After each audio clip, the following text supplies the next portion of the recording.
What's up everybody, this is Rich with Lifetime Shred, and today I want to do my final review on the Spacemob boots that I've been riding for cable the last 3 summers. So overall, love this boot. I've talked about it in previous videos.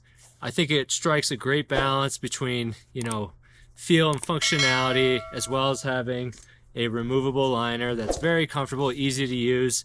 I did make some modifications along the way with this binding. Specifically on the liner, I swapped out the lace for a Ronix pull lace, which worked out great. I also removed, this year had these little metal pieces for the drain holes, and I removed those. But all that said, the liner's actually held up really well. I'd say over those 3 summers, I probably have about 45 days on these, and these liners are good to keep going. The tread has worn down a little bit. But yeah, there's a little bit of wear here and there, but totally usable still. Love this liner, very comfortable. Sizing wise, I wear a 9.5 in shoes, whether that's Vans or Nike, and the 9 liner was great. So big fan of that. I guess this one is shredding a little up front.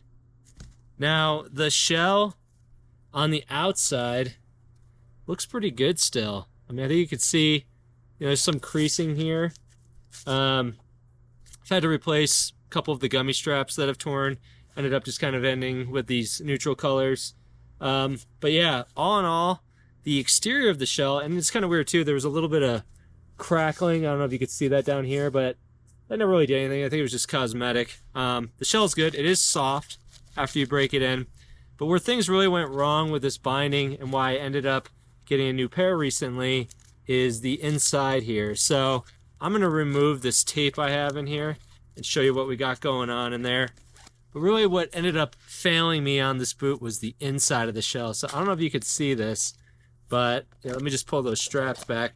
But basically the whole inside in here fell apart. So as you can see there, which is really unfortunate because I really like these boots a lot. And I think overall, I think the liner still has a little bit of life left in it. I think the outside of the shell still has life in it, but the inside, like, this stuff's just flapping around. It's getting caught on your boot as you place it in there, and it might be repairable. So just to call out, one solution that I did try out on this is I ran gaffing tape along the inside of the boot. This was an idea I got from Blanco over at West Rock Wake Park when I was there this spring, and overall the solution was pretty good. I will say, however, though, you're just constantly dealing with this piece getting loose up there. Maybe with some more advanced spray adhesive, you could get that to stay in there better, or maybe it's overlapping over the back. But, the boot, constantly when you're putting in, it's just pulling down on that tape, and then this ends up happening, which is kind of annoying. I think, a more permanent fix for this might be using some more heavy-duty fabrics and some specialized spray adhesive. And that's something I might try out. With the season over and everything, there was some deals out there. And I really did like this boot, so I did pick up some of the new, or actually last year's Zupac boots, which I'm really stoked on. It's basically the Spacemob, but with the Zupac crew colors on it. How did this happen anyway? So I got thinking about this a bunch, and it's interesting. So on the inside of the boot, there's a hard piece of plastic, almost like the Hyperlite low back system binding, but it exists inside the fabric here, and it cuts off right about here. And when I first started noticing it fall apart, it was after being on a trip, maybe towards the end of last season, like the one that ended in 2023. And,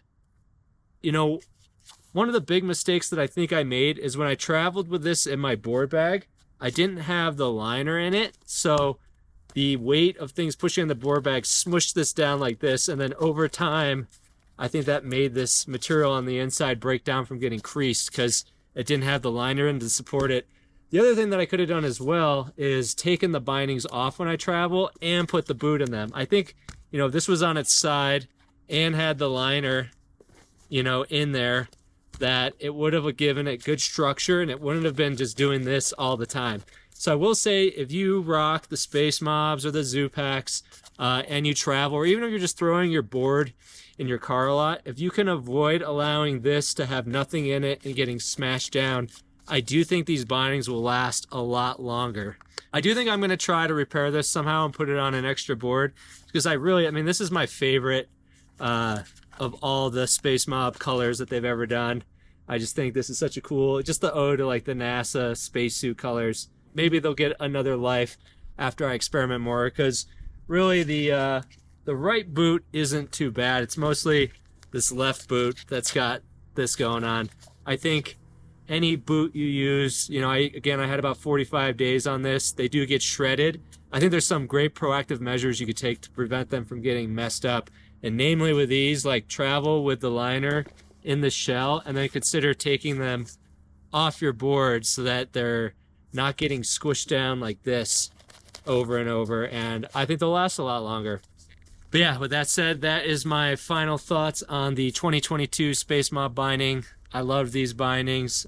Just wanted to share some thoughts around how you might make yours last longer if you have them. And I'll be jumping into the zoo packs next. Really, the main differences I see here, the shell looks exactly the same. They got rid of the metal grommets that I tore out of my last liners. But otherwise, I think they're going to offer the same great performance. I got with the Spacemobs, and I hope they will last longer as well, and now that I've learned some lessons along the way. So anyway, I bid you adieu. Hopefully that's helpful. Hopefully you're getting out and riding if you're somewhere warm. I will be down in Orlando this following weekend, so the first weekend of December, to ride OWC in Nona with my buddy Jerry. Looking forward to that, and then just be pure snowboard season after that, and there's nothing wrong with that either. So anyway, I'll catch you later. Bye.